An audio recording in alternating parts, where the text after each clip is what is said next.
नमस्कार, स्वागत है आपका दृष्टि आईएएस यूट्यूब चैनल के इंटरव्यू प्रोग्राम में। हमारे आसपास हजारों लाखों की भीड़ रोज दौड़ती रहती है। उन्हें नहीं पता कि वे क्यों दौड़ रहे हैं, कहां पहुंचना चाहते हैं। जिन्हें पता है उनमें से ज़्यादातर के हौसले बीच रास्ते में ही दम तोड़ देते हैं। लेकिन कुछ लोग ज़िद्दी होते हैं। वे तब तक नहीं रुकते, तब तक नहीं थमते जब तक उन्हें उनकी मंजिल मिल न जाए। हमारे साथ आज स्टूडियो में एक ऐसे ही ज़िद्दी इंसान हैं, निशांत जैन।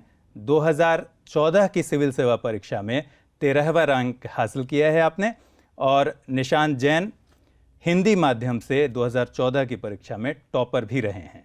बहुत बहुत स्वागत है आपका निशांत हमारे स्टूडियो में। बहुत बहुत धन्यवाद। आपसे एक लंबी बातचीत करेंगे, लेकिन निशांत से बातचीत के पहले हम आपको एक छोटा सा वीडियो दिखाते हैं जो हमारी टीम ने खास तौर पर तैयार किया है।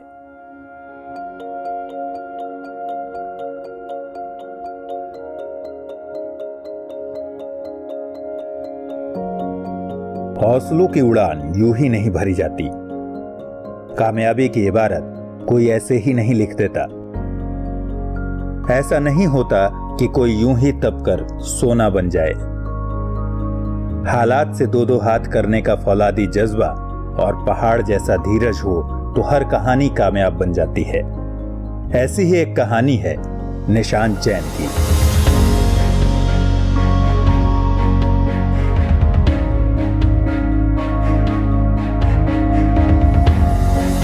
मेरठ के एक मध्यवर्गीय परिवार में जन्मे निशांत ने बचपन में ही कुछ बड़ा कर दिखाने का ख्वाब बुना था। जिस उम्र में बच्चे दोस्तों के साथ खेलने में समय बिताया करते हैं, उसी उम्र में निशांत ने किताबों से गहरी दोस्ती कर ली।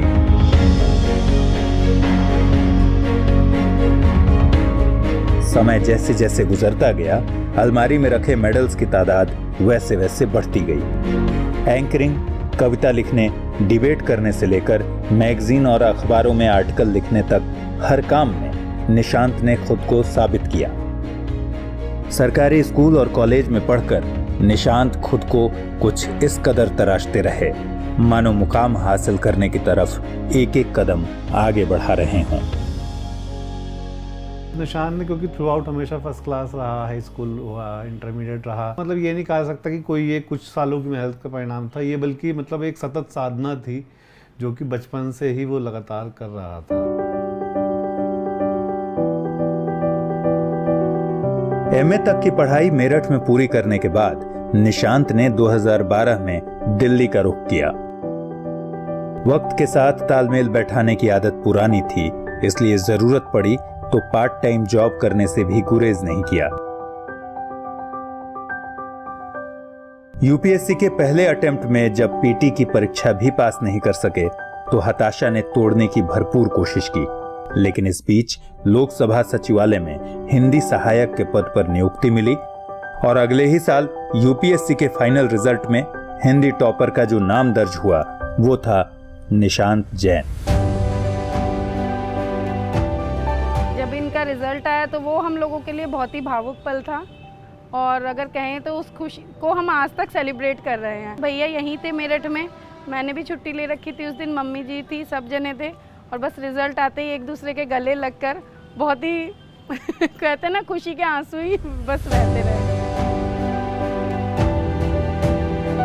आईएएस निशांत जैन की कहानी हिंदी माध्यम के उन तमाम बच्चों के लिए एक नजीर है जो कम खर्च और सीमित संसाधनों में अपने सपनों को पूरा करने की कवायद में जुटे हैं। क्योंकि इस कहानी का हीरो उन लोगों में शामिल है जिनकी तैयारी नहीं, कामयाबी ने शोर मचाया।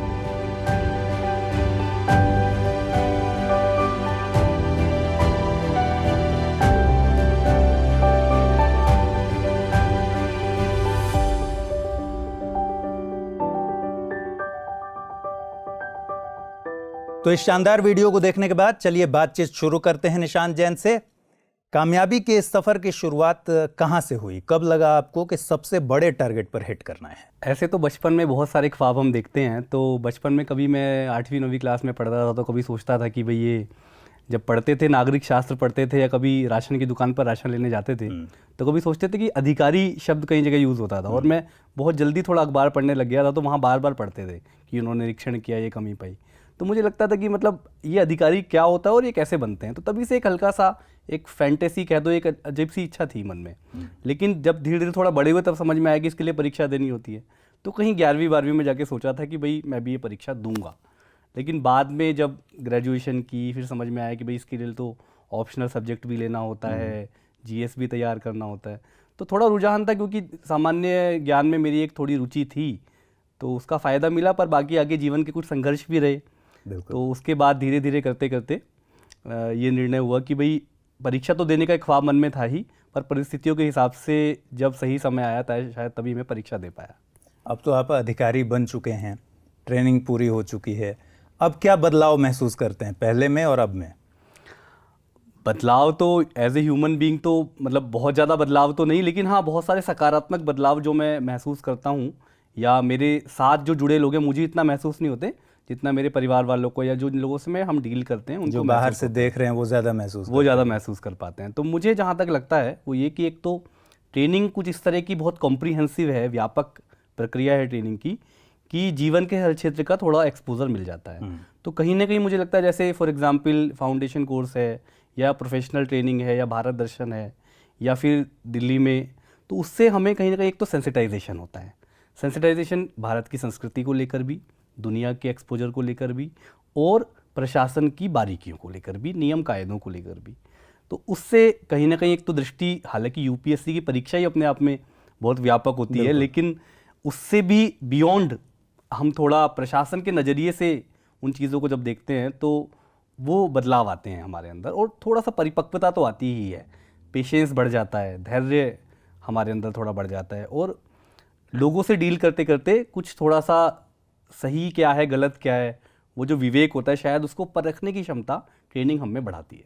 आईएएस बनने से पहले भारत दर्शन को लेकर काफ़ी बातचीत होती है कि आईएएस बनने के बाद भारत दर्शन करने को मिलता है। आपका अपना अनुभव कैसा रहा? सबसे पहले तो मैं ये कहूँगा कि भारत दर्शन के बारे में पहले भी हम लोग भी यही सोचा करते थे कि ये कोई टूर होता है जिसमें साइट सीइंग करनी होती है, महाबलेश्वर और ये आसाम के चाय के बागान देखने होते हैं। ऐसा ही नहीं होता। इनफैक्ट ये तो इसका एक छोटा सा पार्ट है। जब आप कहीं जाएंगे तो स्वाभाविक सी बात है कि वहाँ के स्मारकों को, वहाँ के मोन्यूमेंट्स को या उनको भी देखेंगे। आगरा जाएंगे तो ताजमहल देखेंगे। हाँ, बिल्कुल। लेकिन इट्स मोर अबाउट कि जो भारत की प्रशासनिक व्यवस्था है या जो भारत का विज्ञान में जो प्रगति है, औद्योगिक क्षेत्र में जो प्रगति है, या भारत में जो ट्राइबल्स हैं या जो नक्सल अफेक्टेड एरियाज़ हैं, या जो आर्मी, नेवी और एयरफोर्स किस तरह से काम करती है, पैरामिलिट्री फोर्सेस किस तरह से काम करती हैं, या private sector, public sector, NGOs किस तरह काम कर रहे हैं, उसका एक्सपोजर देने के लिए बहुत सारे अटैचमेंट्स कराए जाते हैं इसमें। तो उस तरह से एक कम्प्रिहेंसिव पैकेज बन जाता है सीखने समझने का और साथ में आनंद का भी। आपने कॉमर्स से +2 किया, फिर आपने बीए में हिस्ट्री, पॉलिटिकल साइंस और अंग्रेज़ी लिया। तो ये प्लानिंग किस तरह से बनी कि अलग अलग सब्जेक्ट पर कमांड करने की कोशिश थी या कुछ और प्लानिंग थी? नहीं, ऐसा बिल्कुल भी नहीं था। ऐसा बिल्कुल भी डेलिबरेटली नहीं किया गया था। यूँ हुआ कि भाई जैसे मेरे भैया ने भी कॉमर्स से 12th किया था तो मैंने भी कर लिया। फिर मुझे धीरे धीरे 12th करते करते 11th-12th के दौरान एहसास होने लगा था कि मेरा स्वाभाविक रुझान ह्यूमैनिटीज़ की ओर है, मानविकी विषयों की ओर है, जिसमें साहित्य, भाषाएं और इतिहास, राजनीति विज्ञान के जैसे विषय हैं। तो मैंने उस समय एक कड़ा निर्णय लिया जिसको उस समय पचा पाना सब लोगों के लिए थोड़ा मुश्किल था। तो मैंने इतिहास, राजनीति विज्ञान और अंग्रेज़ी में बीए करने का निर्णय लिया। जैसा कि कुछ लोगों का ये भी मानना होता है कि भाई मानविकी जो क्षेत्र है उसमें करियर की संभावनाएं काफ़ी कम है, पर उस समय जो भी कहिए रिस्क लिया, या मतलब मेरी रुचि कुछ ज़्यादा ही जग गई थी इसमें, तो मैंने इसमें बीए किया। उसके बाद मुझे एहसास हुआ कि मन बार बार मचलता था हिंदी साहित्य और हिंदी भाषा के लिए। तो फिर एक और निर्णय लिया कि भाई बीए में हिंदी साहित्य नहीं था, फिर भी एमए हिंदी में किया, नेट जेआरएफ हिंदी में क्लियर किया, एमफिल भी हिंदी में ही किया, और बाद में हिंदी माध्यम से आईएएस की परीक्षा दी और हिंदी साहित्य ही वैकल्पिक विषय लिया। बचपन से ही पढ़ने लिखने में हिंदी साहित्य का रुझान रहा या फिर एमए में जाने के बाद या बीए के बाद आपका रुझान बना कि हिंदी साहित्य में कुछ करना चाहिए, पढ़ना चाहिए? रुझान तो काफ़ी पहले से था। मैंने अपनी पहली कविता जो एक बाल कविता थी वो 8वीं कक्षा में लिखी थी। तो रुझान तो इस तरह का था, मतलब पढ़ने का। और नंदन चंपक पढ़ के हम लोग बड़े हुए, बाद में कादम्बनी पढ़ने लग गए। तो इस तरह से पढ़ने लिखने का रुझान तो हमेशा से था।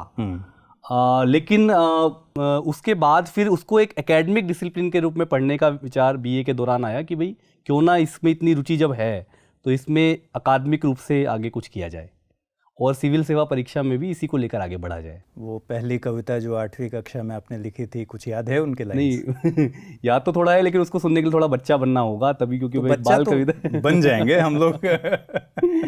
तो वो कुछ इस तरह थी कि पहली बारिश की चुन्नू मुन्नू देखो आई, मौसम की पहली बरसात, गर्मी से राहत देने को लाई ठंडक का एहसास, और छतरी रेन कोट लेकर यह प्यारा सा मौसम आया, गरम पकौड़ी खाने को है मन सबका अब ललचाया, और टप टप बूंदे टपके जैसे गिरते हों सच्चे मोती, मानसून की ये बहार है लाई खुशियों की थाती। शानदार। मतलब बचपन में जो आपकी लिखी हुई कविता है वो बचपन वाली लग नहीं रही है। इसीलिए तो संपादक जी ने रिजेक्ट कर दी थी। जब मैंने उसको भेजा 4-5 बार भेजा, कॉलम शुरू हुआ था बच्चा पार्टी के नाम से कि कोई भी बच्चे अपनी क्रिएशंस भेज सकते हैं या कोई उन्होंने कविता लिखी हो, कोई ड्राइंग बनाई हो, तो मैंने अपनी कविता भेज दी, तो उन्होंने 4 बार रिजेक्ट कर दी। फिर मैंने, मेरी एक दीदी थी, वो उनकी में से किसी को जानती थी, किसी पत्रकार को, तो मैंने जब उनके घर गया तो मैंने कहा दीदी देखना मैंने कविता भेजी और वो हर बार वो छापते ही नहीं है। तो उन्होंने जब पता किया तो उन्होंने कहा हम तो ये सोच के रिजेक्ट कर रहे थे कि इसने खुद नहीं लिखी हुई कहीं से। बचपन से ही आपका जो ट्रैक रिकॉर्ड रहा है पढ़ने लिखने में वो बहुत शानदार रहा है और टॉपर रहे हैं आप। तो कभी कोई ऐसा स्टेज आया जब आपको लगा हो कि यार पढ़ाई लिखाई गड़बड़ हो गई है, गड़बड़ ट्रैक पर जा रहा हूँ मैं? नहीं, ऐसा तो ऐसा सच नहीं लगा, और कई बार तो ऐसा होता है अगर आप गड़बड़ ट्रैक पे जा भी रहे होते हो आपको खुद कहाँ पता चलता है। तो इतना ज़रूर है कि जब पहली बार मैंने सिविल सेवा परीक्षा का प्रयास दिया, जो खुद में काफ़ी लेट था, मुझे लगता था कि जब पूरी तैयारी हो जाएगी तभी दूंगा, तो इस चक्कर में मैं लेट करता गया। जब पहली बार दिया तो थोड़ा दबाव भी था और ये भी था कि चूंकि अभी तक सब जगह हम तो टॉप ही करते आए हैं तो इसमें भी क्लियर तो हो ही जाएगा, कोई डाउट नहीं है। लेकिन पहली बार में ही असफल हो गए, आईएएस में भी और पीसीएस में भी। तो उस समय थोड़ा सा लगा कुछ 1-2 महीनों के लिए कि ट्रैक से थोड़ा उतर गए हैं, क्योंकि थोड़ा उसका तनाव हावी होने लगा था। तो thanks to my family and friends कि उन्होंने मुझे उससे उभरने में मदद की। आपके कई इंटरव्यूज़ में मैंने देखे कि फ़िलॉसफी में भी आपका इंटरेस्ट रहा है, एक और सब्जेक्ट। जी। तो हिंदी साहित्य और पीछे इतने सारे सब्जेक्ट्स का आपका ट्रैक रिकॉर्ड, फिर फ़िलॉसफी में कैसे रुझान बन गया? फिलॉसफी पहली बात तो कोई बहुत अलग विषय नहीं है। फिलॉसफी कहा जाता है कि philosophy is mother of all subjects. तो मुझे तो फिलॉसफी का एक्सपोजर नहीं था, पर उसमें रुचि पहले से थी। ये तो यहाँ आके पता चला कि फिलॉसफी भी एक अलग विषय होता है। अब जैसे आप देखें, हिंदी साहित्य मेरा वैकल्पिक विषय था, लेकिन साहित्य का भी तो एक दर्शन होता है, भाषा का भी दर्शन होता है। यानी हम जो कुछ भी सोच रहे हैं, मैं आज कुछ भी आपसे कह रहा हूँ तो उसके पीछे मेरी फिलॉसफी काम कर रही है।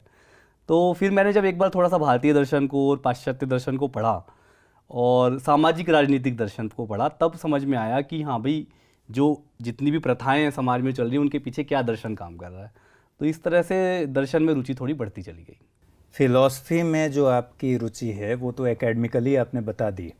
हमारे सोसाइटी में कई बार हम लोग सुनते हैं, अपने दोस्तों के बीच सुनते हैं कि यार फिलॉसफी मत झाड़ो गुरु। तो कभी आपके साथ ऐसा हुआ है? नहीं, ये तो एक मुहावरा है एक तरह का, जब कि भाई जैसे हम कहते हैं ना कि ज़्यादा ज्ञान मत दे भाई, तो उसी तरह से हम कह देते हैं कि भाई ज़्यादा फिलॉसफी मत झाड़ो। तो थैंकफुली मेरे दोस्त देवर काइंड एनफ टू मी कि उन्होंने मुझे ऐसा कभी नहीं कहा। पार्ट टाइम जॉब्स आपको शुरू के दिनों में करनी पड़ी, तो ये फैसला कैसे लिया आपने? क्या कोई प्रॉब्लम या फिर शुरू से आपका मिजाज ऐसा था कि अपने बूते कुछ करना है? मतलब ऐसा कोई नहीं था कि केवल चैलेंज को एक्सेप्ट करके ही पार्ट टाइम जॉब शुरू की। कुछ ज़रूरतें थी और स्वावलंबन की ज़रूरत थी मुझे, तो इस वजह से भी मैंने शुरू की। जैसे मैंने फॉर एग्जांपल किताबों की जब छपती हैं किताबें तो उससे पहले उनकी प्रूफ रीडिंग होती है। तो मैंने प्रूफ रीडिंग से पार्ट टाइम काम करना शुरू किया। तो वो एक हॉबी भी है, वो थोड़ा सा आपको पे भी कर रहा है और साथ में दुनिया भर की नॉलेज भी मिल रही है। अब जब आप कोई किताब पढ़ेंगे तो उससे कुछ ना कुछ आपको ज्ञान हासिल होगा ही। तो उसी तरह से एक वो होता है ना कि कम्प्रीहेंसिव नॉलेज मिलने लग जाती है आपको। तो कम उम्र में वो होने से मुझे काफ़ी फ़ायदा भी हुआ पार्ट टाइम नौकरियों से। जब एकेडमी के गेट पर पहुँचे आप, तो फर्स्ट रिएक्शन क्या, मन में क्या आया? एकेडमी के गेट पर पहुंचना अपने आप में भाव विभोर कर देने वाला क्षण होता है और मेरे लिए भी था। इसमें तो मैं यही कहूँगा कि when the dream comes true, तो आप उस समय जो भी आपके साथ घट रहा होता है, यानी आप किसके साथ गेट तक पहुँचे, वो भी आपको ज़िंदगी भर याद रहेगा। एकेडमी गेट में घुसते ही पहली बार कौन मिला, मुझे अभी भी वो अपना बैचमेट याद है। और अभी भी जब हम कभी बात करते हैं तो हम कहते हैं भाई सबसे पहले हम ही लोग मिले थे आपस में।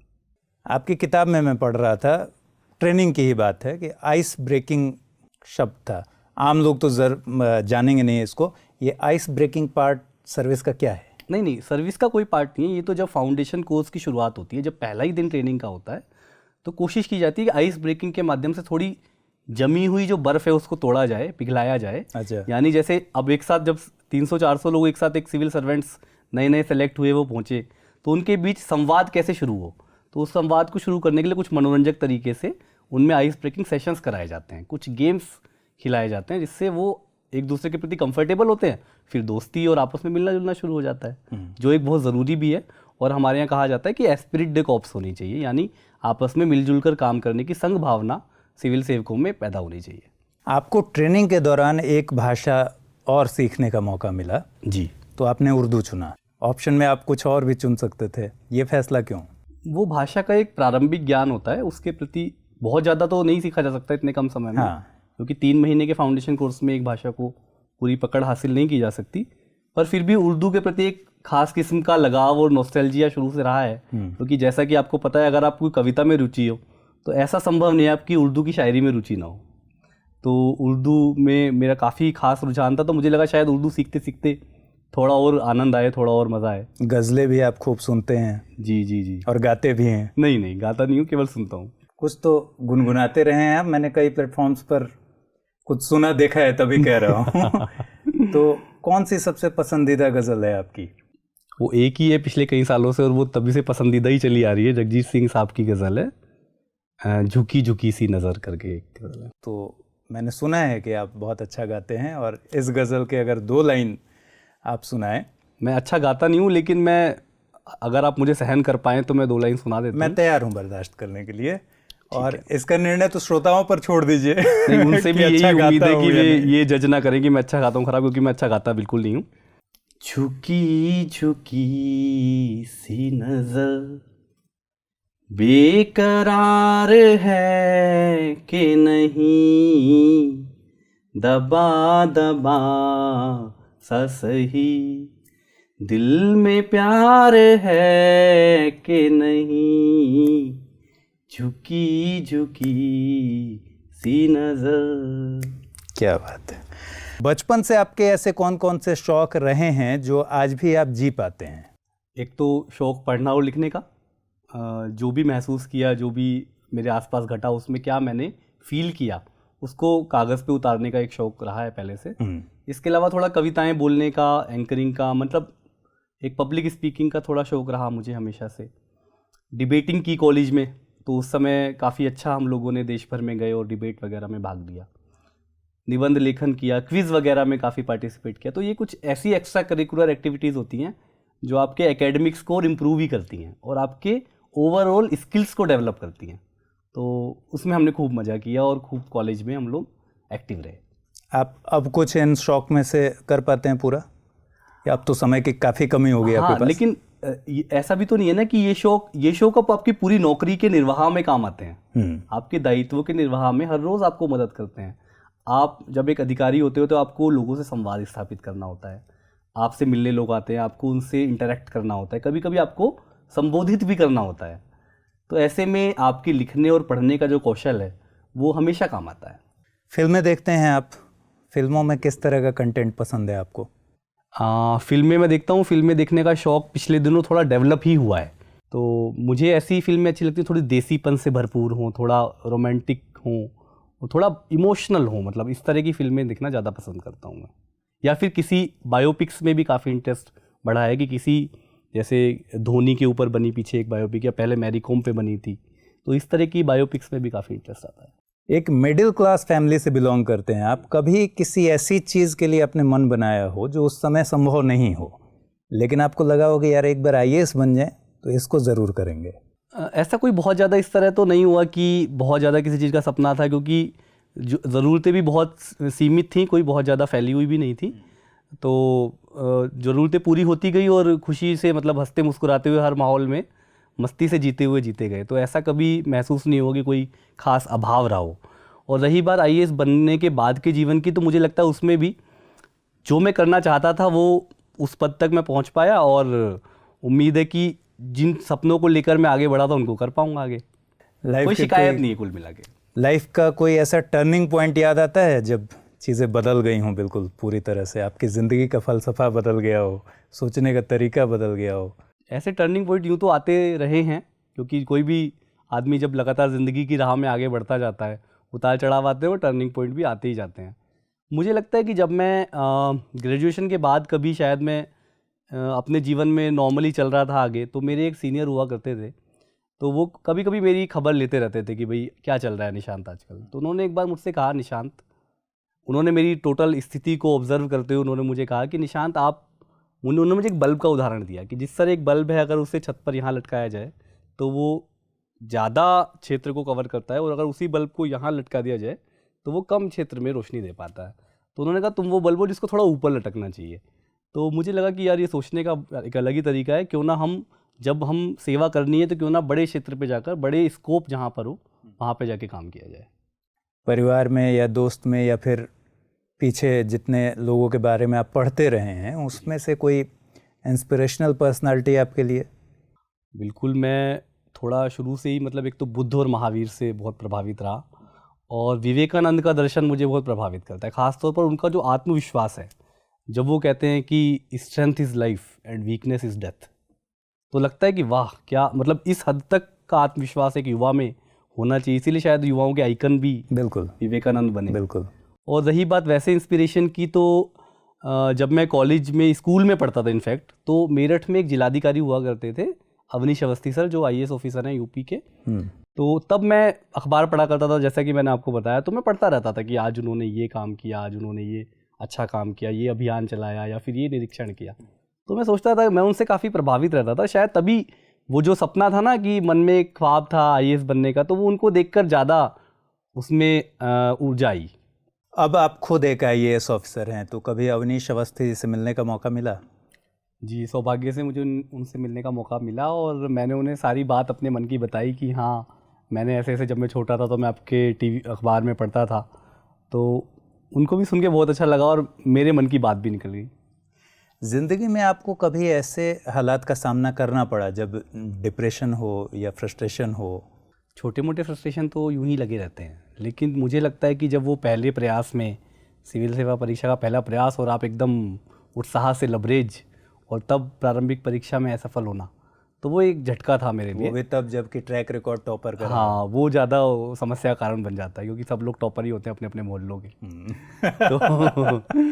तो उसके बाद थोड़ा सा मुझे लगा कि शायद कुछ तनाव हावी हो रहा है, पर समहाउ आई कुड रिकवर।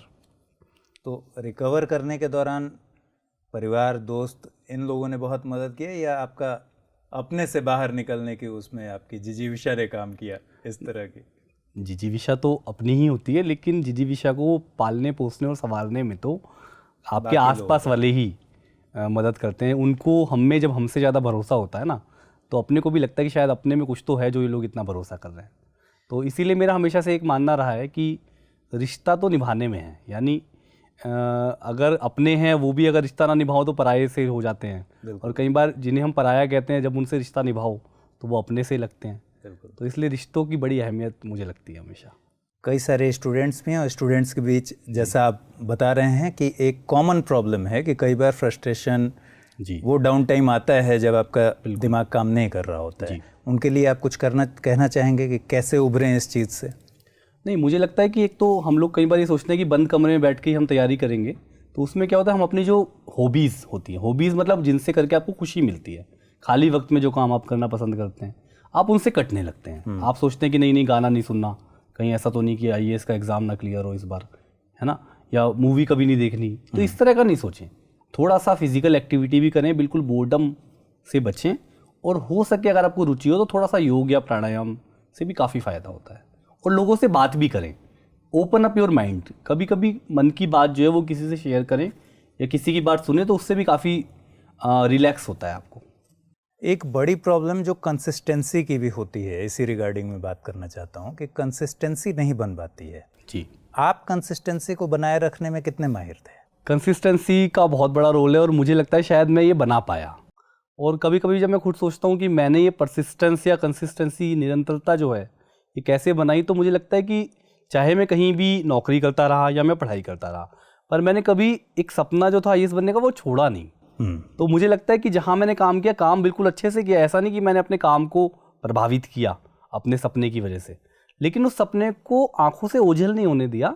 अगर मैं पढ़ भी नहीं रहा होता तो भी मेरे मन में होता था कहीं बैक ऑफ द माइंड में कि हाँ यार देना तो है एग्जाम और तैयारी भी करनी, तो थोड़ा थोड़ा वो करता रहा। तो उससे मैं कंसिस्टेंसी बनी रही, मेरी मोटिवेशन बना रहा। बीच में ऐसा भी दौर आया होगा जब लग रहा होगा कि पढ़ाई थोड़ी डिरेल हो गई है?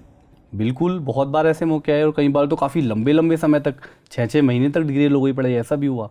6-6 महीने तक? जी, मतलब ऑफ कोर्स की तैयारी की लगकर तैयारी करने वाली प्रक्रिया के दौरान तो नहीं, लेकिन उससे पहले जब पोस्ट ग्रेजुएशन के दौरान आप थोड़ा कि भाई थोड़ा मैं करंट अफेयर्स पढ़ लूँ या हिस्ट्री ज्योग्राफी पढ़ लूँ, तो उसमें कई बार डिरेलमेंट हो जाता था।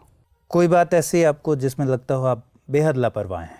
लापरवाह तो मुझे लगता है जैसे कि मैं योजना बहुत अच्छी बनाता हूँ और दिनचर्या जब मुझे बनानी होती है कि सुबह 7 बजे उठना, उसके बाद योग करना, फिर नहाना, ये वो, तो जब उसको एक प्लान करके बना तो बहुत अच्छे से बनाता हूँ मैं, लेकिन उसके कार्यान्वयन में मैं कई बार आलस या लापरवाही कर जाता हूँ और ऐसा बार बार होता है। लेकिन बार बार फिर भी हम दोबारा फिर कोई नया रिजोल्यूशन ले लेते हैं। ये आईएएस बनने के पहले की बात बता रहे हैं या बाद वाली, या दोनों में है? ये तो दोनों में ही रहता है ना, लेकिन ये है कि फिर भी रिजोल्यूशन लेने से कुछ तो फ़ायदा होता है। मतलब अगर आप 100% भी उसको फॉलो नहीं कर पाए तो हो सकता है 50 to 60% ही कर लें। ज़िंदगी में आप एकदम खुली किताब की तरह हैं, लेकिन क्या इस किताब के कुछ बंद पन्ने ऐसे हैं जिनके बारे में आप बताना चाहें? कभी किसी पर क्रश रहा हो आपका? नहीं, ऐसा तो कुछ नहीं। क्रश तो मतलब थोड़ा रहता ही है किसी दौर में लेकिन क्या है कि चीज़ें इतनी ज़्यादा पढ़ाई वढ़ाई की, और जैसे वो किसी शायर का शेर है ना कि आए न शायरी में हंसी लफ्ज़ प्यार के, अच्छा, मसले खड़े हैं सामने ही रोज़गार के। बिल्कुल। तो इस चक्कर में कभी ज़्यादा बात आगे बढ़ नहीं पाई कुल मिला के। ये जब आप टॉपर्स का इंटरव्यू पढ़ते थे, देखते थे, तब टॉपर्स के बारे में क्या सोचते थे? सबसे पहले तो मैं इंटरव्यू पढ़ता था, जब भी मैं कोई पत्रिका पढ़ता था कॉम्पिटिटिव, तो मैं सबसे पहले इंटरव्यू पढ़ता था। तो बहुत मज़ा आता था उसमें, क्योंकि कई बार हम जब टॉपर का इंटरव्यू पढ़ते हैं तो उसमें खुद को कनेक्ट कर पाते हैं। तो उसमें एक सवाल सब उनसे पूछते थे कि भाई जो आपने मुझसे अभी पूछा कि क्या आप टॉपर्स के बारे में क्या सोचते थे पहले, तो ऐसे उसमें भी एक सवाल होता था और उसका वो जो जवाब देते थे वो ये देते थे कि भाई हम तो सोचते थे टॉपर बहुत असाधारण होंगे। तो लेकिन मेरा जवाब ये है कि मैं भी यही सोचता था, पर अब मैं भी वही जवाब दे रहा हूँ। देखिए कि मतलब जो जवाब उसमें लिखा होता था मैं भी वही बोल रहा हूँ कि टॉपर कोई असाधारण नहीं होते। हाँ, ज़रूर ये है कि वो थोड़ा सा स्किल डेवलप करते हैं अपना और थोड़ा सा सिस्टमैटिक तरीके से, नियमित तरीके से पढ़ाई करते हैं। कंसिस्टेंसी की जो आपने बात कही, कुछ चीज़ें होती हैं वो करते हैं जैसे, लेकिन इतना नहीं है कि वो कोई दूसरे ग्रह से आते हैं। कुछ चीज़ें उनको अलग बनाती हैं। हाँ, वो कुछ चीज़ें तो आपको मतलब कुछ चीज़ें ठीक तरीके से करनी ही होंगी ना किसी भी चीज़ को। अगर आप कोई भी तैयारी कर रहे हैं तो सिस्टमैटिकली उसको करना ही पड़ेगा आपको। आपने जब तैयारी की तो आप सोचते थे कि आप टॉपर बनेंगे, या फिर ये था कि यूपीएससी में सेलेक्ट भर हो जाए? तैयारी के दौरान मुझे लगता है कि मतलब ऐसा करना भी चाहिए और मैं ऐसा करता भी था कि दोनों एंगल से सोचता था मैं कि टॉपर बनूंगा तो क्या होगा और नहीं बनूंगा प्लान ए प्लान बी कि टॉपर बनूंगा तो हो सकता है कि बहुत अच्छी रैंक आ जाए तो क्या प्लान रहेगा, और नहीं हुआ, सिलेक्शन ही नहीं हुआ तब क्या प्लान रहेगा। तो वो दोनों तरह सोचता था। तो जब एग्ज़ाम नहीं दिया था, यानी जब उसकी तैयारी कर रहा था, तब ज़्यादा टॉपर के बारे में नहीं सोचता था। पर जब एग्ज़ाम दे दिया था उसके बाद कहीं ना कहीं मुझे ऐसा लगा कि अच्छा है, सिलेक्शन तो हो ही जाएगा, हो सकता है कोई रैंक भी आ जाए, पर ये अंदाज़ा नहीं था कि इतनी अच्छी रैंक आ जाए। आप खुद नौकरी में भी थे, नौकरी में होने का एक साइकोलॉजिकल फ़ायदा मिलता होगा। आपने कभी महसूस किया कि नौकरी में होने का भी एक फ़ायदा था कि एग्ज़ाम देकर आप बहुत कूल रहते होंगे कि ठीक है, नहीं भी होगा तो एक नौकरी तो है? कम से कम उन लोगों के केस में तो ज़रूर मैं कहूँगा जिन्हें कहीं ना कहीं, जैसा मैंने अभी शेर में बताया था ना, कि जब इनके सामने रोज़गार के मसले खड़े हों, हाँ, या जिनको खुद को स्टेबल करना हो, एक सिक्योरिटी की ज़रूरत हो, या परिवार को संभालना हो, बिल्कुल, तो ऐसे में नौकरी आपको मदद करती है बशर्ते, लेकिन नौकरी के साथ थोड़ा दोहरी मेहनत भी आपको करनी पड़ती है। पर फिर भी मैं कहूँगा अगर नौकरी से पहले भी आपने ठीक से तैयारी की है तो नौकरी के साथ आप रिवाइज तो कर ही सकते हैं और तैयारी भी कर सकते हैं, ऐसा नहीं है। आपको नौकरी करते हुए तैयारी जब आप कर रहे थे कि नौकरी भी चल रही है, तैयारी भी चल रही है, तो आपको लगता था कि ये नौकरी ही मुसीबत की जड़ बनती जा रही है? ऐसा नहीं, कोई महसूस हुआ? नौकरी तो मेरे को कॉन्फिडेंस ही देती थी। इनफैक्ट जब एग्जाम चल रहे होते थे, मेंस भी चल रहा होता था, और हर रोज आपको ये ख्याल आता है, हर घंटे में आता है कि अगर नहीं हुआ तो क्या होगा। हाँ, ये बहुत कॉमन सी टेंडेंसी है। तो मैं सोचता था नहीं हुआ तो क्या हुआ, अपना नौकरी तो कर ही रहे हैं। तो ये लेकिन मेरे पर्सनल केस में है, कुछ लोग इस तरह से भी सोचते हैं कि भाई नहीं, नौकरी की बाधा भी बन जाती है कुछ लोगों के लिए। सोचने का अपना अपना कुछ लोग छोड़ भी देते हैं नौकरियां। नहीं, कभी कोई छोड़नी पड़ती है। एक स्टूडेंट जब सिविल सर्विस क्रैक करने का सपना बुनता है, सबसे पहली बार तैयारी करने का सोचता है, उसको कुछ नहीं पता होता है कि कहाँ से तैयारी शुरुआत करें। उनके बारे में कुछ कहना चाहेंगे आप, कैसे तैयारी शुरू करें? मेरे ख्याल से तैयारी शुरू करने का सही समय, जो लगकर तैयारी शुरू करने का समय, वो ग्रेजुएशन के बाद है। लेकिन ग्रेजुएशन के दौरान भी थोड़ा सा एक जागरूकता, अवेयरनेस विकसित करने के लिए एक तो न्यूज़पेपर पढ़ना एक मस्ट है। वो आपका एक दबाव में ना पढ़ के उसको एक रुचि की तरह पढ़ें, और थोड़ा सा जो अपनी 9वीं से 12वीं तक की NCERT किताबें, उनसे एक बेसिक आइडिया, उनको एक कहानी की तरह पढ़ते हुए प्राप्त कर लें, ताकि अपने को history, geography, polity, economy, culture, environment की एक बेसिक समझ हो जाए। उसके बाद मैं तो कहूँगा कि एक बार सिलेबस को अच्छे समझ लें, सिलेबस को बार बार पढ़ें, और कुछ पिछले सालों के, खासतौर पर पिछले 5 सालों के प्रश्न पत्रों को एक बार देख लें, और उसके बाद समझें कि किस तरह के सवाल पूछे जाते रहे हैं। तो उससे काफ़ी हद तक मदद मिलती है। इस तरह शुरुआत की जा सकती है। यहाँ ये भी बात चलती है कि सिलेबस को समझने में, कौन सी किताब पढ़नी है, कौन नहीं पढ़नी है, स्ट्रेटजी को समझने में, इसी में 1 साल चला जाता है। आप इत्तेफाक रखते हैं इससे? नहीं, ये थोड़ा गलत है, ये ऐसा नहीं करना चाहिए। हम लोगों के साथ भी ऐसा हुआ, लेकिन इतना ज़्यादा नहीं हुआ। तो कई बार क्या होता है, हम लोग इसी उलझन में, मैं तो आपको बताता हूँ, जब मैं दिल्ली आया था पहली बार, तो थैंकफुली मैंने शुरू में ही हिंदी साहित्य जब पढ़ा था, तो एक हरिवंश राय बच्चन की 4 पंक्तियाँ थी। तो वो उन्होंने मुझे बहुत मदद की, जब मैं बहुत कंफ्यूज हो जाता था कि स्ट्रैटेजी क्या हो, कैसे पढ़ें, क्या नहीं पढ़ें। कि मदिरालय जाने को घर से चलता है पीने वाला, मदिरालय जाने को घर से चलता है पीने वाला, किस पथ पर जाऊं असमंजस में है वो भोला भाला, और अलग अलग पथ बतलाते सब, अलग अलग पथ बतलाते सब, पर मैं यह बतलाता हूँ, राह पकड़ तू एक चला चल, पा जाएगा मधुशाला। क्या बात। तो तब मुझे लगा कि भाई बहुत ज़्यादा कंफ्यूज होने से गड़बड़ हो जाएगा। सब तो आपने भी एक राह पकड़ ली होगी। कमोबेश सब कुछ पूरी तरह सब कुछ बढ़िया नहीं है, पूरी तरह सब कुछ खराब नहीं है। आगे तो बढ़ें। कई बार ये होता है कि indecision is often worse than wrong decision. बिल्कुल। NCERT की किताबों की बात करते हैं। NCERT की किताबों को फॉलो करना ज़रूरी होता है, या फिर इसको छोड़कर आगे बढ़ सकते हैं? मुझे लगता है कि एक बार, क्योंकि उसमें बहुत ज़्यादा टेक्स्ट नहीं होता, क्योंकि वो 9वीं से 12वीं के विद्यार्थियों के हिसाब से होती है, तो उसमें बड़ा टेक्स्ट होता है और बहुत ज़्यादा लंबा समय उसको पढ़ने में नहीं लगता। तो मुझे लगता है एक बार सरसरी तौर पर उसको पढ़ने में कोई बुराई नहीं है, और पढ़ लेना चाहिए। ऑप्शनल सब्जेक्ट को लेकर बहुत ऊहापोह बनी रहती है कि क्या लें, कैसे तय करें, इंटरेस्ट के बेस पर तय करें या ग्रेजुएशन में जो सब्जेक्ट है उसके बेस पर तय करें। जी, आपकी क्या राय है और आपने कैसे किया था ऑप्शनल सब्जेक्ट को तय? देखिए, ऑप्शनल सब्जेक्ट को तय करना एक ऐसी जंग है जो अगर आपने शुरू में अच्छे से तय कर लिया तो आपको बार बार फिर वो चेंज करने वाली समस्या से नहीं गुजरना पड़ता। जहाँ तक मेरा केस है, तो मुझे इसमें कोई भी डाउट नहीं था, क्योंकि मेरा बैकग्राउंड पूरा हिंदी मीडियम का भी रहा है, और हिंदी साहित्य मेरा MA और MPhil में भी रहा है, और NET JRF भी मैंने किया है। तो मुझे कोई डाउट नहीं था, मुझे पता था कि मुझे हिंदी साहित्य ही लेना है। लेकिन अक्सर ऐसा होता है UPSC में कि हम अपने बैकग्राउंड का विषय नहीं चुनते हैं। तो ऐसे में मैं कहूँगा कि 2-3 बातों का ध्यान रखें। एक तो उस विषय से आपकी कितनी फैमिलियरिटी है, नज़दीकीपन कितना महसूस करते हैं। दूसरा, उसमें क्या आपको पढ़ने में सामान्य तौर पर इंटरेस्ट आता है, कहीं ऐसा तो नहीं, क्योंकि उसको काफ़ी गहराई से पढ़ना होता है हमको, तो थोड़ा इंटरेस्ट हो तभी उसको पढ़ा जा सकता है। तीसरा, फिर ये भी देखना ठीक रहेगा कि भाई उसमें मार्गदर्शन उपलब्ध है या नहीं, किताबें मिल रही हैं या नहीं मिल रही हैं, और उसका UPSC में प्रदर्शन कैसा चल रहा है। ये कुछ बातें ध्यान में रखनी चाहिए। न्यूज़पेपर्स को भी लेकर एक र्यूमर भी चलता है जी, कंफ्यूजन भी चलता है जी। तो न्यूज़पेपर्स को लेकर आप क्या कहना चाहेंगे? कई लोग पूछते हैं कि द हिंदू पढ़ना ज़रूरी है, या फिर इसका कोई सब्स्टिट्यूट किया जा सकता है। तो अपना आपका अनुभव और क्या राय है आपकी? सबसे पहली बात तो ये है, जिसमें कोई भी दो राय नहीं है, कि न्यूज़पेपर एक अनिवार्य हिस्सा है। ठीक है, लेकिन न्यूज़पेपर कौन सा पढ़ें, अब उसमें आपको देखना पड़ेगा कि अगर आप अंग्रेज़ी उतनी द हिंदू के स्तर की समझ पाते हैं तो बेस्ट है, बहुत अच्छी बात है, द हिंदू ही पढ़ना चाहिए। लेकिन अच्छा, एक चीज़ और भी मैं इसमें कहूँगा, न्यूज़पेपर में क्या पढ़ना चाहिए और क्या नहीं पढ़ना चाहिए।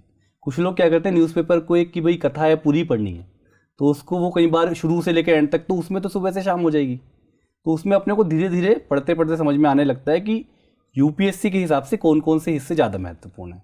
फॉर एग्जाम्पल, फ्रंट पेज हमेशा पढ़ना चाहिए, पॉलिटिकल को थोड़ा कम भी पढ़ें चाहे, लेकिन नेशनल इंटरनेशनल जरूर पढ़ना चाहिए। स्पोर्ट्स भी थोड़ा पढ़ना चाहिए, बहुत डीप में जाने की आवश्यकता नहीं है। और इसके अलावा जो विज्ञान प्रौद्योगिकी के क्षेत्र में कोई सुधार हुए हैं या देश की कोई नई अचीवमेंट है, सरकार की योजनाएं हैं, सोशियो इकोनॉमिक सिनेरियो देश का क्या है, उसको ज़रूर पढ़ना चाहिए। फिर यहाँ आप उससे जोड़ते होंगे कि क्वेश्चंस के पैटर्न क्या हैं उसको देखें तो फिर न्यूज़पेपर पढ़ने में भी आसानी होती है। लेकिन जब कोई न्यूज़पेपर पहली बार पढ़ना शुरू करता है, ज़िंदगी में कभी पढ़ा नहीं, तो वो इन सवालों से दो चार होगा और मेरा इंटरव्यू देखेगा तो सोचेगा उन्होंने तो ऐसे ऐसे कहा था। हाँ। लेकिन वो धीरे धीरे डेवलप होगा कि आपको क्या पढ़ना है क्या नहीं पढ़ना है। आप पहले दिन ही सोचोगे कि मेरे को आज ही पता चल जाएगा कि मेरे को अखबार में क्या पढ़ना है, तो वो नहीं हो पाएगा। धीरे धीरे जब आप सिलेबस को पढ़ेंगे बार बार, पिछले सालों के पेपर बार बार देखेंगे, खुद भी थोड़ा मैगजीन वगैरह पढ़ेंगे, तो तब आपको धीरे धीरे आइडिया लगने लग जाएगा कि ये पढ़ना है और ये छोड़ना है। टाइम मैनेजमेंट में अगर वेटेज की बात करें तो न्यूज़पेपर के लिए कितना वक्त होना चाहिए? न्यूज़पेपर के लिए मुझे लगता है कि 2 से 3 घंटे का वक्त, अगर आप कुछ और नहीं कर रहे हैं, नौकरी नहीं कर रहे हैं, केवल तैयारी ही समर्पित रूप से कर रहे हैं, तो 2-3 घंटे का वक्त आपको सुरक्षित रूप से देने में कोई समस्या नहीं है और देना भी चाहिए। कोशिश करनी चाहिए कि न्यूज़पेपर में आपने पढ़ा उसको कैसे आप डॉक्यूमेंट कर रहे हैं, यानी आप उसको कहीं पे नोट्स बना रहे हैं या कुछ लोग कटिंग भी काटते हैं। इसके अलावा एक मंथली मैगजीन आपको ज़रूर पढ़नी चाहिए जो न्यूज़पेपर की चीज़ों को आपको मंथली रिवाइज भी करा दे। आपने आज पढ़ा कि चंद्रयान का प्रक्षेपण हुआ, आपने उसको न्यूज़ में पढ़ा तो आपको एक दिमाग में बैठ गई बात, लेकिन उसके जो गहरे बिंदु हैं कि कैसी तकनीकी थी, क्या भारत से पहले कौन कौन से देश हैं जो चंद्रमा पे यान भेज चुके हैं, इस तरह की बातें मैगजीन आपको बता देती है और उन चीज़ों को पुष्ट कर देती है। तो मुझे लगता है वो एक बार मंथ के बाद रिवीजन हो जाता है तो वो अच्छी तरह से दिमाग में बैठ जाता है। अखबार की जो कटिंग वाली बात आपने बताई, कई बार ऐसा होता है कि बहुत सारी कटिंग्स रखी रहती हैं जी, अखबार भी रखे रहते हैं, मैगजीन्स भी रखे रहते हैं, ऊपर से स्टडी मटेरियल्स की भीड़ बढ़ती जाती है।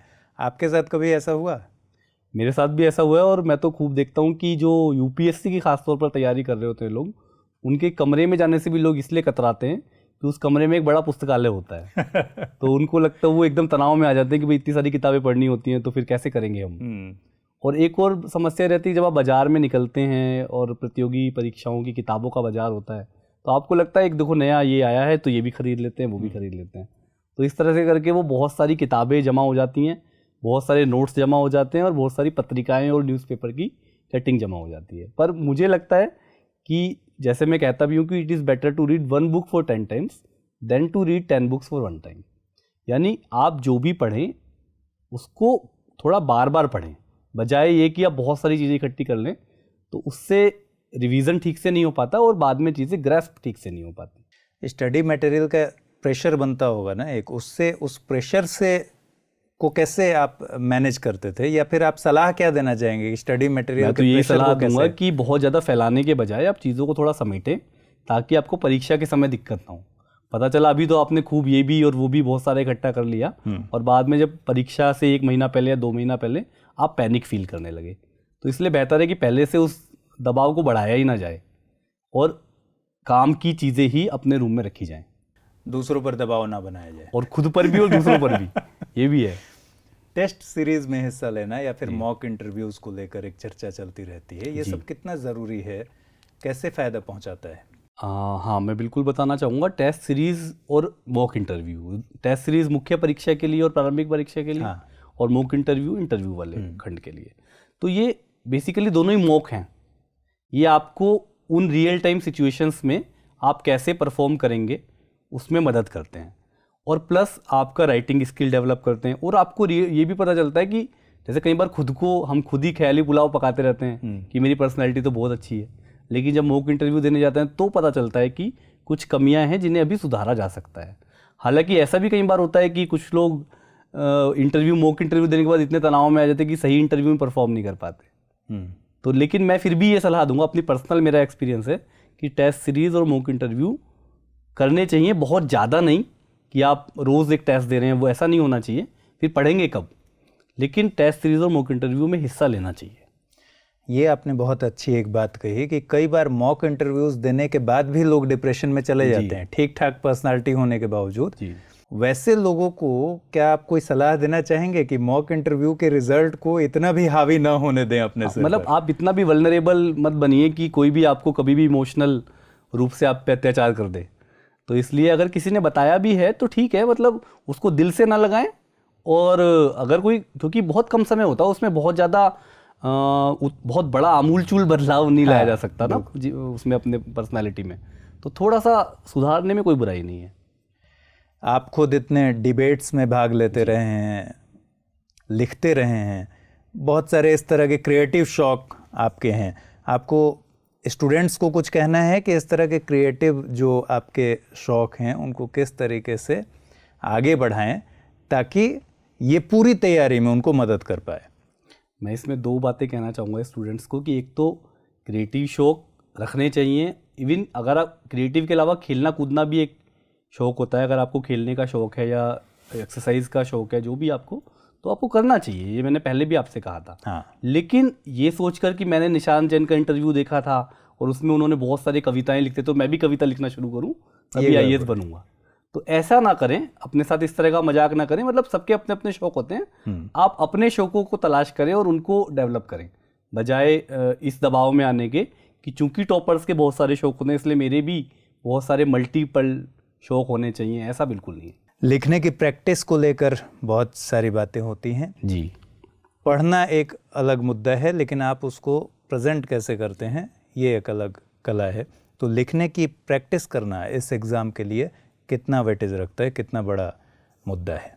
मुझे लगता है कि लिखने की प्रैक्टिस का कोई विकल्प ही नहीं है, आपको लिखना ही होगा।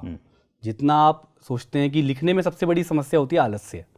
आपको लगता है कि मैं शुरुआत कैसे करूं, भाई मुझे तो अच्छा लिखना आता ही नहीं, मैं लिखूंगा तो लोग हंसेंगे, तो इस तरह की चीज़ों के चक्कर में हम लिखना शुरू नहीं कर पाते। लेकिन जब हम लिखना शुरू कर देते हैं, मैं लिखकर आपको गारंटी दे रहा हूँ कि आप जब लिखना शुरू करते हैं और धीरे धीरे कभी किसी को दिखाते हैं या खुद भी सेल्फ तो असेसमेंट अपने आप ही उसमें सुधार आने लगता है, गुणात्मक सुधार आता है, और कुछ महीनों के बाद आप पाएंगे कि आप पहले से कहीं अच्छा लिखने लगे हैं। तो इसलिए राइटिंग प्रैक्टिस से जी ना चुराएं, और ऐसा भी नहीं कि आप मतलब बिल्कुल तनाव में आ जाएं और रोज जितना पढ़ें उससे लिखना शुरू कर दें, तो ऐसा भी कोई ज़रूरी नहीं है, लेकिन लिखना जरूरी है। एक अनुपात बना कर रखें पढ़ने और लिखने और का। खासतौर पर मैं एक जनरल बात तो कहूँगा ही कि आप हफ्ते में 15 दिन में एक आधा निबंध जरूर लिखें, क्योंकि निबंध लिखने से क्या होता है कि एक ओवरऑल राइटिंग स्किल डेवलप होता है, और कैसे क्रमबद्ध और व्यवस्थित तरीके से चीज़ों को लिखना है ये निबंध की कला हमें सिखाती है। तो निबंध आप लिखते जाएंगे तो वो ओवरऑल भी आपकी हर चीज़ में राइटिंग स्किल में काम आता है। ये निबंध लिखना एक उसमें लंबा स्क्रिप्ट लिखना होता है, मैं अपनी भाषा में कह रहा हूँ स्क्रिप्ट जी। और जब आप आंसर लिखते हैं तो उसकी डिमांड 200 से 250 शब्दों की होती है। तो क्या इसमें कोई स्ट्रेटजी अपनाई जाती है कि इस तरह से लिखना है और लंबा लिखना है, दोनों में अलग अलग स्ट्रेटजी होनी चाहिए? स्ट्रेटजी के साथ साथ आप देखेंगे उसकी मांग का भी अंतर होता है। जैसे निबंध के प्रश्न पत्र में विषय भी ऐसे होते हैं जिन पे बहुत काफ़ी कुछ लिखा जा सकता है, इनफैक्ट कुछ विषय तो ऐसे होते हैं जिन पे शायद पूरी किताब भी लिखी जा सकती है। लेकिन जो जीएस के प्रश्न होते हैं वो टू द पॉइंट होते हैं, तो उसमें बहुत लंबा लिखने का स्कोप होता भी नहीं है, और 200 शब्दों में तो लिखवाने का मुझे लगता है कि आप कैसे जो भी आपको जानकारी है 200 शब्दों में उसका उत्तर देना है, तो आप कैसे उस जानकारी को समेट कर समग्र रूप में सारे पक्षों को साथ रखते हुए लिख पा रहे हैं। ये एक बहुत बड़ी कला है कि कॉम्पैक्ट रूप में कैसे उसको प्रस्तुत करना है, और यही सीखना राइटिंग स्किल है, जो कोई बहुत अनोखी चीज़ नहीं है और जो अभ्यास से सीखी जा सकती है। सीखी जा सकती है।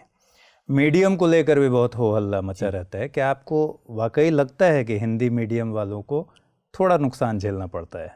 पता नहीं, व्यक्तिगत रूप से मुझे ऐसा ना तो कभी खुद लगा, क्योंकि मैं जब भी तैयारी करता था उस समय तो बल्कि हिंदी मीडियम का रिजल्ट शायद और भी ख़राब था, लेकिन तब भी मुझे ऐसा नहीं लगता था कि अगर मेरा हिंदी मीडियम है तो मुझे कोई नुकसान होगा। शायद इस सोच ने या इस जिंदा दिली ने मेरी मदद भी की होगी, पर मैं सामान्य तौर पे अभ्यर्थियों से यही कहना चाहूँगा कि हिंदी मीडियम को कोई ऐसा खास नुकसान नहीं है। और जो शिकायतें हमारी पहले हुआ करती थी कि भाई स्टडी मटेरियल नहीं है, पत्रिका नहीं है, अखबार नहीं है, वेबसाइटें हिंदी में नहीं हैं, या यूट्यूब पे हिंदी में नहीं मिलता है, वो शिकायतें अब कमोबेश दूर हो गई हैं। सरकार के, भारत सरकार के जितने भी प्रकाशन हैं, जितने भी, वो सब तो हिंदी में हैं ही। उसके अलावा जो स्टैंडर्ड पब्लिशर्स हैं, प्रकाशक हैं, या जो उन्होंने सबने क्या किया है कि अंग्रेज़ी की किताबों का, अंग्रेज़ी के मटेरियल का बहुत प्रामाणिक और अच्छा अनुवाद भी आने लगा है, और सब बहुत बहुत अच्छा कंटेंट भी अब हिंदी में उपलब्ध होने लगा है। थोड़ा बहुत न्यूज़पेपर में कई बार शिकायत रहती है, लेकिन मुझे लगता है कि अब ओवरऑल बड़ी शिकायत अब नहीं रही है माध्यम की। बस आप वही माध्यम चुनें जिसमें आप कंफर्टेबल हैं और जिसमें आप अच्छे से खुद को अभिव्यक्त कर सकते हैं। बिल्कुल। कंटेंट को लेकर आजकल डिजिटल युग में एक और समस्या खड़ी हुई है कि इतने सारे प्लेटफॉर्म पे चीज़ें उपलब्ध हैं जी कि हमसे जो स्टूडेंट्स हैं वो सवाल करते हैं कि जी कैसे चुनें कि क्या पढ़ना है, इतने सारे साइट्स हैं, किसको किसको फॉलो करें। ऐसे में क्या राय देंगे आप? ये आपने बहुत ज़्यादा रेलेवेंट सवाल पूछा है। एक्चुअली हम इस समय हम जैसे होता है ना कि इस समय हम बहुत ज़्यादा अति सप्लाई की समस्या से ग्रस्त है। हमारे पास इस समय कंटेंट की बहुलता है, हमें ये चुनना होता है कि कैसे उसमें से क्या पढ़ें और क्या ना पढ़ें, या कौन सा वीडियो देखें कौन सा नहीं देखें। बिल्कुल। तो उसके कहीं ना कहीं आपको सीमा तो तय करनी पड़ेगी। एक इन जनरल भी आप देखेंगे कि आज के दौर में कंसंट्रेशन की कमी बढ़ी है। फॉर एग्जांपल सोशल मीडिया के कारण कह लो, या हम मोबाइल का एक्सेसिव यूज़ करते हैं, तो पता चला हर 10 मिनट में, हर 15 मिनट में मोबाइल की ओर देखते हैं, जो नया टिक टिक होती है उसको देख लेते हैं। तो कंसंट्रेशन की प्रॉब्लम बढ़ी है, कमी की। तो उसके लिए मुझे लगता है कि आपको थोड़ा सा जब अपनी रणनीति बनाएं तो हर सेगमेंट के लिए एक अच्छा प्रामाणिक मटेरियल चुन लें और उसको फिर रिवाइज करें। और करंट अफेयर्स के लिए कुछ एक न्यूज़पेपर, एक मैगजीन, इस तरह की स्ट्रेटजी बनाएं बजाय 4 न्यूज़पेपर और 6 मैगजीन पढ़ने के। जाते जाते आपसे कुछ रैपिड फायर सवाल पूछते हैं, बहुत कम में इसका जवाब देना है। जी। सबसे पसंदीदा खाना? सबसे साउथ इंडियन। South Indian. सबसे पसंदीदा जगह? जगह इंडिया। इंडिया के भीतर भी अगर मैं पूछूं तो?